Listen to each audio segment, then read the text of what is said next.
New Zealand. Ian Brodie is a Lord of the Rings junkie. He's written a guide to Lord of the Rings locations. Hamish Clark joined him on his journey of discovery.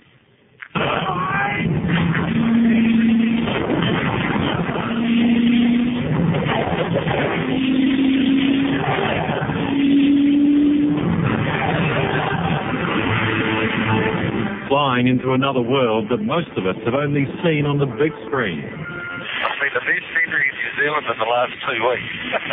I have seen best here. Ian Brodie's quest is to be close to Middle-earth, a world Tolkien created that was beyond imagination, yet behind it is reality. Tolkien had a wonderful way of describing scenery, and he would describe it perfectly. Like he put you in the book, he put you in almost in that location. It's this whole idea of Middle-earth encapsulated in New Zealand. It's here atop of Mount Olympus in the ranges high above Collingwood, where the fellowship began their journey from Rivendell, heading for the mines of Moria. This is the area where the two little hobbits, Meriadoc and Pippin, are play fighting. Move your feet. And Boromir is trying to teach them to sword fight. And one of the little hobbits pretends that he's been hurt and crouches over like that. The other one didn't, and you've seen something so many times in the movie where you read about it. Actually coming stand here and look around is so special. Next stop, it's south towards Murchison, and to another scene from the movie. This time, Middle-earth can be found in the Kahurangi National Park, 1,800 metres up on top of Mount Owen, on some of the oldest rocks in New Zealand. They've chosen, again, just the perfect spot for it. Everywhere you look, there's a different angle. There's just another little tree unfolds as you go around the corner.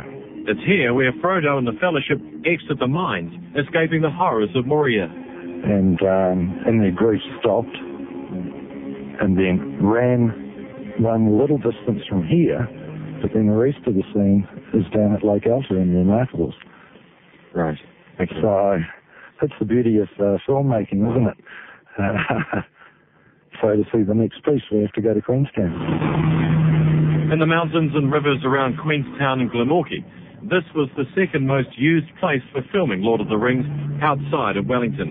And it's just spectacular. It's paradise. It's really funny. I've read the book over 30 times, I guess, and you picture in your own mind's eye what you think something is going to be like. Now that Peter Jackson's filmed it, that is the way that we'll forever imagine Middle-earth. And it's the right way. When I saw what he'd done in the movie, it brought me to tears. I went, yeah, that's right. He's got it exactly the way it should be. For 2 weeks, Ian roamed the countryside, clocking up over 5,000 Ks and capturing more than 1,500 images, writing as he went, even going as far as logging the locations by GPS. Well, the place is instantly recognisable, although, of course, we haven't got the pillars or anything like that here. It's just down from Queenstown's Chard Farm Vineyard on the Kawara River next to the bungee jump, where this scene featuring the Pillars of the Kings was filmed. Just looking at those really tortuous, strange columns sort of on each side of the river. Again, reading the book, it's exactly the way I would have pictured it.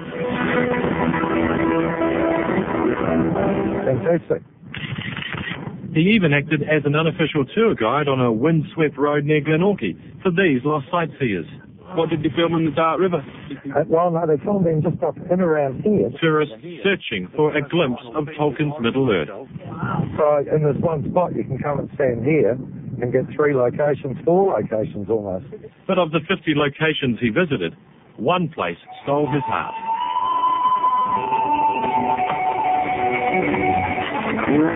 I spent a morning in Hobbiton just wandering around, and to climb those steps and stand there, it's brought to life. I could have spent all day there, actually. All the places we went, I found one piece of styrofoam this big in one location, and that was it. You would never know a film had been made there.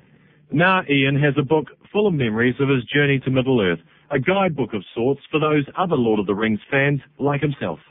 To me, to have a book with Gandalf on the front cover and my name is probably one of the proudest moments of my life, to see that book. out there. And I hope people pick up the book. I want them to share my passion that I've spent over the last 9 months travelling around, going to these places and soaking up a bit of Middle Earth, I guess.